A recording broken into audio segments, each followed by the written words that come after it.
A few days ago, one of the most prominent SUV manufacturers in the Indian market created strong hype with the launch of the big daddy of SUVs.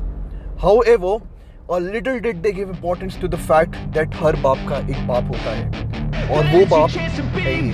Hey kid, don't ever let them get inside your head. They'll tell you what to do in life instead of everything you know that you could get. Don't let them guide your life towards regret. I'll fight for what I love with every breath. My past is filled with things I won't forget. I use them all to push me to my best. So treat the worst of times just like a test. Welcome to AutoHunters India, everyone. I am Nitin Kadian, and in this video, we have the Toyota Fortuner with us, where we'll be talking about all the things that give it the iconic status that we know it for. But before I begin, let me ask you to subscribe to the channel, because your one subscription can make a big difference to us.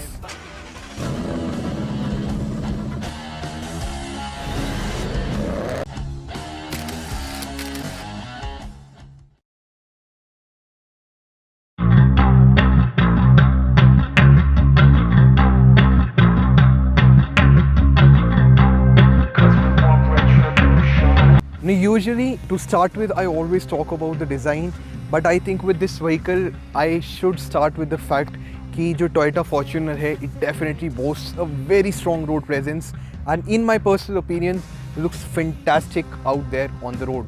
With the launch of this facelift model, Toyota is now offering new headlamps, a new grille, revised bumpers, new alloy wheel design, and some other subtle changes that give it a fresh touch.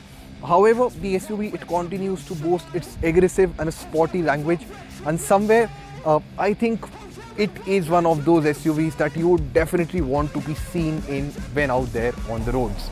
Needless to say, the fit and finish levels are great, and so are the quality levels. This one here, it's a black colored model, looks great. And what do you think, which according to you is the best shade for the Fortuner? Well, do let us know in the comments box below. But to wrap things up, I won't be going into too much details about this design. I am a big fan of this design, and somewhere I do love the changes that Toyota has made, especially with this update.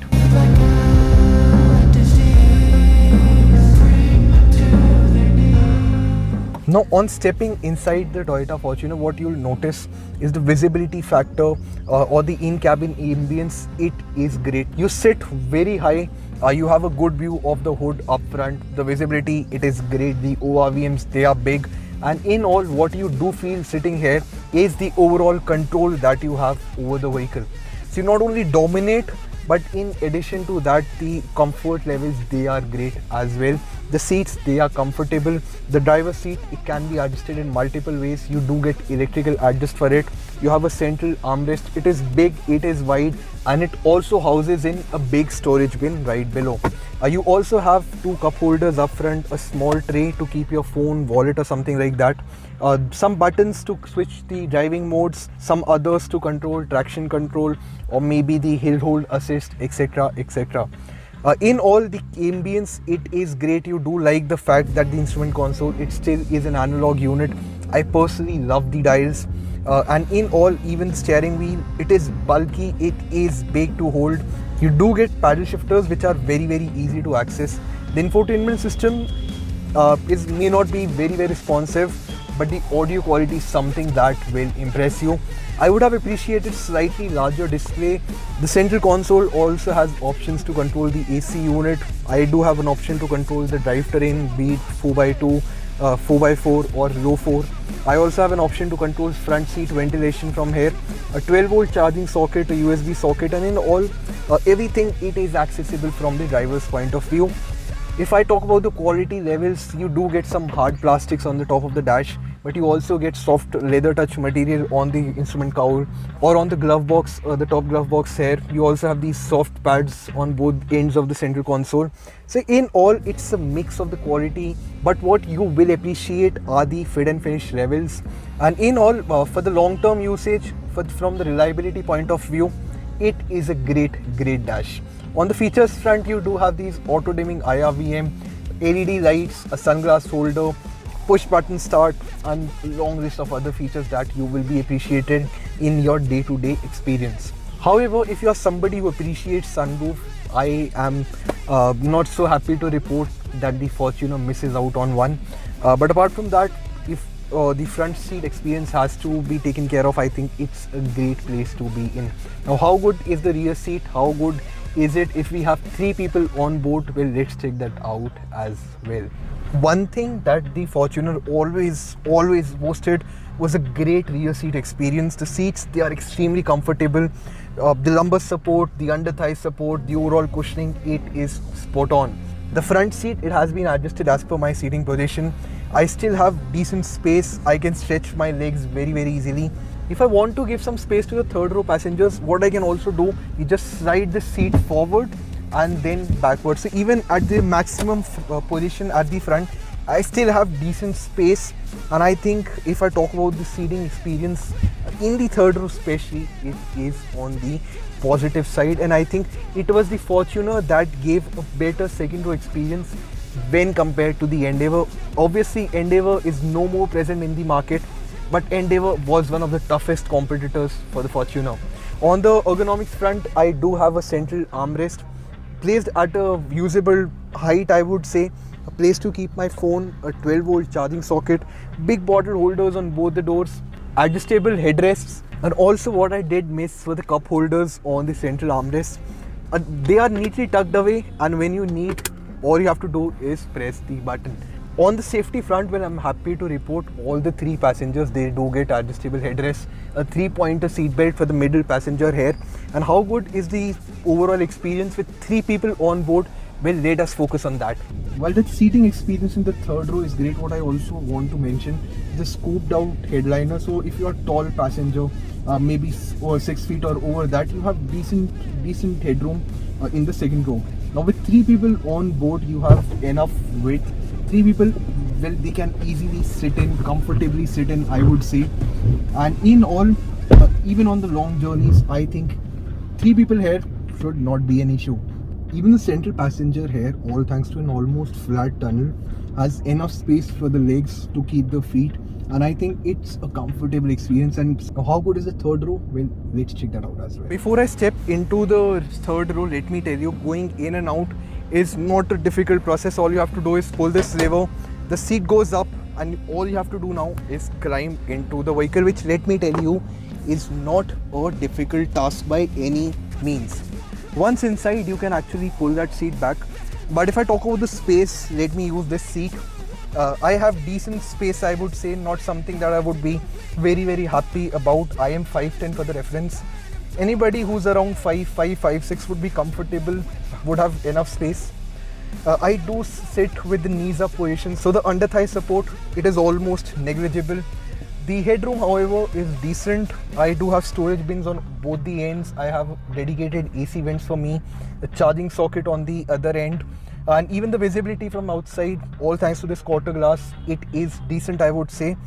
And to sum things up, I think it's not a bad experience. And if somebody is not as tall as I am, he or she would be comfortable here on those long journeys. Even when you feel low, you can still go. Even when you feel slow, you can still go.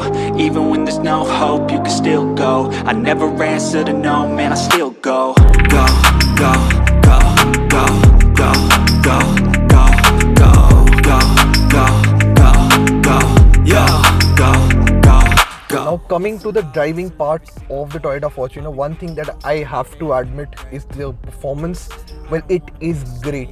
With this generation of the Fortuner, or I would say this iteration of the Fortuner, Toyota is now offering over 200 bhp of maximum power, while the torque, it stands at 500 Newton meter. I am driving the 2.7 liter diesel mated to this automatic gearbox, and somewhere, be the refinement levels, the outright performance, the acceleration, etc, everything is top notch. Even the gearbox, it is better than before. The shifts, they are faster, and even the highway cruising, it has improved by a significant margin. The NVH levels, yes, they have become better, but the engine, it still gets vocal when pushed hard. The diesel clatter, it does filter inside the cabin. And in all, I would say the ambience, it has improved, but it's not as good as I would say I would be wanting from an SUV of this class, this price or this size. On the dynamics front, yes, the suspension it is extremely comfortable, but the body roll it is too prominent. Push the vehicle hard into the corners. It leans very prominently, and sometimes even loses its line if the speeds are high. So on the dynamic front, yes, it's a typical ladder on frame chassis dynamics. You have to be careful with your every move. The body roll it is prominent. But apart from that, things are sorted. Highway stability is great. You are cruising at triple digit speeds. You won't be having any issues. The vehicle does not feel unsettled, and on that front as well, I think it's a great vehicle for mile munching and even a great highway companion for you. The steering it feels nice to hold, but I am not so happy to report that it is still on the heavier side. Feedback is great. Being the hydraulic unit, you feel connected to the steering wheel, but it is heavy, and maybe if you're driving it as your daily, you would be wanting a lighter steering wheel. But so far, as far the highway speed is concerned, or maybe the high speed experience is concerned, you feel very confident with this steering wheel. Another thing that I liked was the braking performance. The vehicle does shed speed really well given the size, given the weight of the Fortuner, and all-wheel discs they really help in actually having control over the vehicle. So braking performance is sorted. It's not nothing that is extraordinary, but you won't be left wanting for more than this. And somewhere I think a high ground clearance, powerful engine, a capable 4x4 drivetrain does make it a capable off-roader, and something that I would say would attract a lot of buyers if they have some rough use, or they would be wanting to go very often to the trails for maybe their off-roading sessions, etc. So in all, be it the 4x4 system, the performance, refinement, in-cabin experience, the steering wheel, for a SUV of this class, yes, I am impressed. But there are a few niggles that I would have wanted Toyota to work upon. Most prominent of which should have been the steering wheel. I would definitely want a lighter and maybe a more easy to handle steering with this vehicle. Well, this was our review of the Fortuner, commonly known as the T-Fort or the legendary T-Fort. Well, to sum things up, I think it is one of those vehicles which not only impressed us with its capability, the in-cabin experience, the performance, the features and the comfort, but it also outshines most of its rivals with its long-term reliability and affordable maintenance. I think I really do not need to conclude this review or compare this to its rivals, as we all know that this is one of the best SUVs, one of the best off-roaders at this price, or maybe even under 70 lakh or 80 lakh rupees for its reliability and the capabilities that it has to offer. With the latest update, yes, the package has become better. However, having said this, yes, there are still a few things that I would personally would have wanted Toyota to offer with this vehicle. For starters, a better dashboard, maybe a better interior layout, or maybe a revised interior layout, because it has been long, really long, since we are seeing the same dash with the Fortuner. In all, I am personally very impressed, and if you are planning to buy the Fortuner, well, it's a big thumbs up from my end. However, for those comparing this to the newly launched Scorpio, the Scorpio is a completely different product, available at very value for money and affordable price. This, on the other hand, a full-size SUV, has a different league of its own.